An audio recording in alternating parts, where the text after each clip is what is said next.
Doctor महिला आत्महत्या प्रकरणाची व्याप्ती आता वाढत चाललेली आहे। पीडितेचा हातावरचा आणि पत्रावरचा हस्ताक्षर जुळत नाही, सुषमा अंधारे यांनी हा दावा केल्याने आता खळबळ उडालेली आहे। ठाकरेंच्या सेनेच्या उपनेत्या सुषमा अंधारे यांनी या संदर्भात पत्रकार परिषद घेत अनेक खळबळजनक आरोप सुद्धा केलेले आहेत। तर या प्रकरणाची व्याप्ती आता वाढलेली आहे, त्यामुळे आता ही हत्या की आत्महत्या या संदर्भातली शंका उपस्थित केली जाते। पीडितेचा हातावरचा आणि पत्रावरचा हस्ताक्षर जुळत नाही असं सुषमा अंधारे यांनी म्हटलेलं आहे। तर या संदर्भात सुषमा अंधारे यांच्यासोबत संवाद साधलाय लोकशाही मराठीचे प्रतिनिधी स्वप्नील जाधव यांनी। त्यांनी नेमकं काय म्हटलंय आपण ऐकूयात।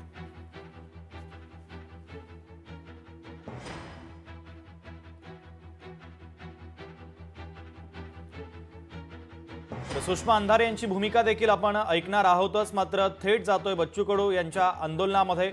मोठ्या संख्येने शेतकरी आपल्या विविध मागण्यांसाठी जमलेले आहेत आणि आता शेतकऱ्यांची आक्रमक भूमिका देखील आपल्याला पाहायला मिळते। कोर्टाच्या वतीने 6 वाजेपर्यंतची मुदत देण्यात आलेली होती। आंदोलनाचं स्थळ रिकामं करण्याचे आदेश देखील नागपूर खंडपीठाने बच्चू कडू यांना दिलेले होते। आता कोर्टाच्या आदेशाचं पालन बच्चू कडू करतात का हे पाहणं देखील तितकंच महत्त्वाचं असेल। एकंदरीत बच्चू कडू यांची आक्रमक भूमिका पाहता ते कोर्टाच्या निर्णयाचा पालन करतील असं दिसत नाहीये, कारण मोठ्या संख्येने शेतकरी नागपूरमध्ये दाखल झालेले आहेत। जोपर्यंत शेतकऱ्यांना कर्जमाफी नाही तोपर्यंत मागे हटणार नाही अशी भूमिका बच्चू कडू यांनी घेतलेली आहे। शेतकऱ्यांची कर्जमाफी, अतिवृष्टीने जे नुकसान झाले त्याची नुकसान भरपाई यासोबतच अनेक शेतकऱ्यांच्या समस्या आणि मुद्द्यांना अनुसरून बच्चू कडूंचं हे नागपूरमध्ये आंदोलन सुरू आहे। त्यांनी ट्रॅक्टर मोर्चा काढलेला होता। ट्रॅक्टर मोर्चा घेऊन बच्चू कडू नागपूरमध्ये दाखल झालेले आहेत आणि हे आंदोलन करतायत।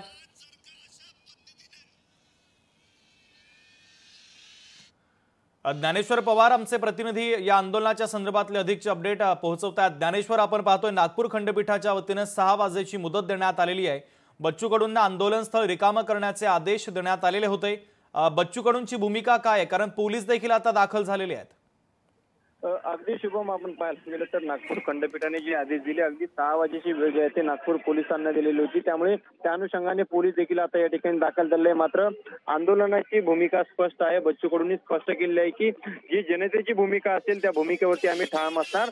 न्यायालयाचा जो काही आदेश आहे त्या आदेशाचा आम्ही आदर करतो, मात्र जनभावना याचा देखील आम्हाला आदर आहे। त्यामुळे जनता जे निर्णय घेतील, जनतेने जर आम्हाला या ठिकाणून उठायला जर सांगितलं तर आम्ही उठू, मात्र जनता आंदोलनाच्या स्थळी दाखल झालेले आहेत।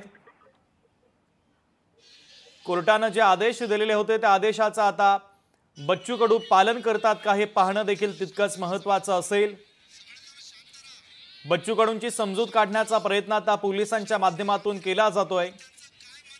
बच्चू कडू आक्रमक होण्याची शक्यता देखील आहे, कारण एकंदरीत या आंदोलकांची आक्रमकता देखील दृश्यांच्या माध्यमातून दिसते। पोलीस त्यांना समजवण्याचा प्रयत्न करतायत, कारण कोर्टाने जो आदेश दिलेला आहे संध्याकाळी 6 वाजेपर्यंत आंदोलनाचं जे स्थळ आहे ते रिकामं करण्याचे आदेश कोर्टाने दिलेले आहेत।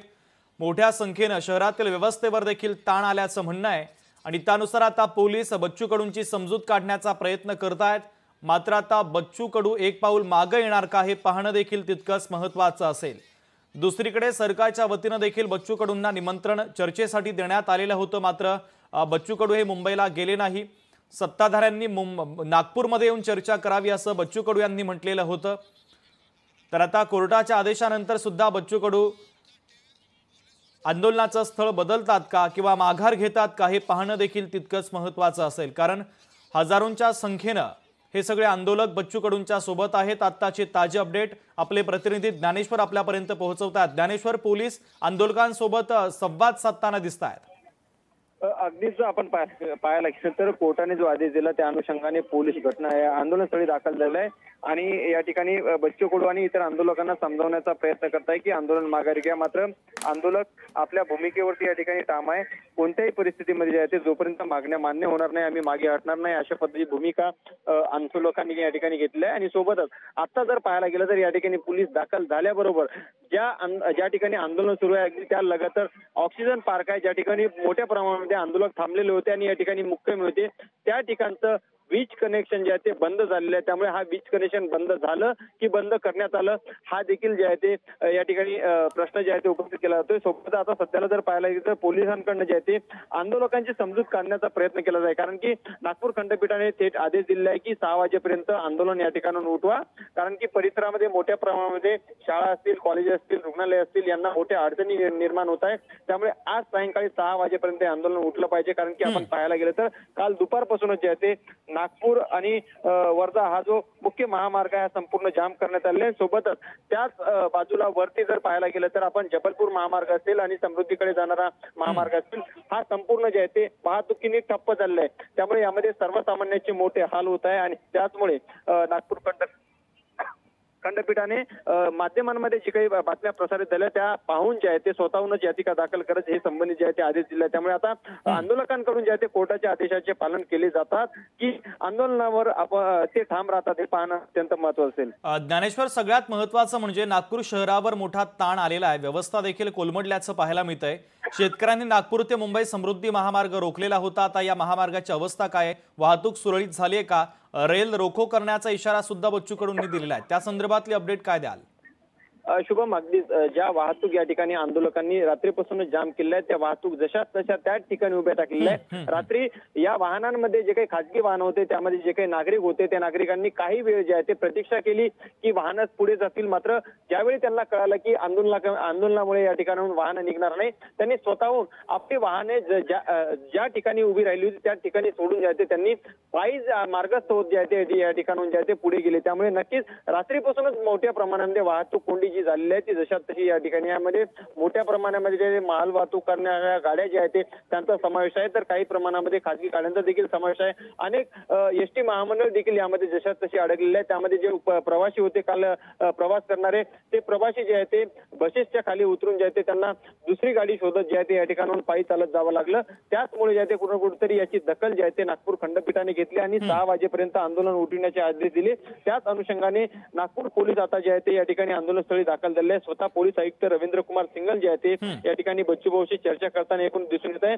आंदोलक कुठेतरी आक्रमक होते, त्यांना सध्याला जे आहे ते एकूण शांत करण्याचा प्रयत्न जे आहे तो एकूण करण्यात येतोय आणि यानंतर आंदोलन उठवण्यासंदर्भामध्ये जे आहे ते शेतकरी नेते असतील आणि बच्चू कडू असतील हे आपली काय भूमिका स्पष्ट करतात हे पाहणं महत्वाचं आहे. मात्र त्याचपूर्वी आपण पाहायला गेलं तर आज 4 वाजता राज्यमंत्री आशिष जयस्वाल असतील, पंकज भोयर असतील हे दोघेही जे आहे ते आंदोलनस्थळी भेट देण्यासाठी येणार होते. मात्र ते भेट येण्यापूर्वी जे आहे ते कोर्टाचे समोर आदेश आल्यामुळे ते अद्यापही जे आहे ते आंदोलनस्थळी या ठिकाणी पोहोचले नाही आणि आंदोलनस्थळी लागून असलेले ऑक्सिजन पार्क आहे त्या ठिकाणचं सध्याला वीज कनेक्शन देखील या ठिकाणी बंद जे आहे ते सध्या स्थितीमध्ये झालेलं आहे. त्यामुळे नक्कीच जे आहे ते आता यावर बच्चू कडू आणि इतर शेतकरी नेते काय भूमिका घेते ते पाहणं महत्वाचं असेल. शुभम.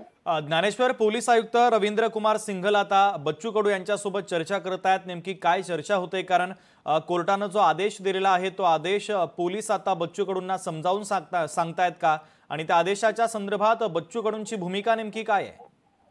अगदीच आपण पाहिलं तर पोलीस आयुक्तांना जो काही कोर्टाचा आदेश आलेला आहे ते त्या आदेशानुसारच जे आहे ते विनंती करतायत की आपण आंदोलन मागे घ्यावं, कारण की खंडपीठाचा आदेश आहे आणि त्याचा अवमान होता कामा नये ही भूमिका पोलिसांची आहे. मात्र बच्चू कडू यांनी यापूर्वी जे आहे ते आपली भूमिका स्पष्ट केली आहे की आम्ही कोर्टाचा अवमान करणार नाही. मात्र जनतेचे जे प्रश्न आहे ते जनतेचे प्रश्न देखील सुटणं तितकंच महत्वाचं आहे. त्यामुळे हा सगळा काही जो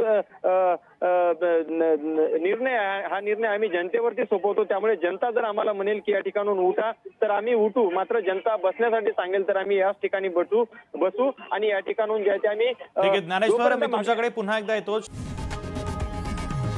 लोकशाही मराठी ऐका, पहा, जागरूक रहा.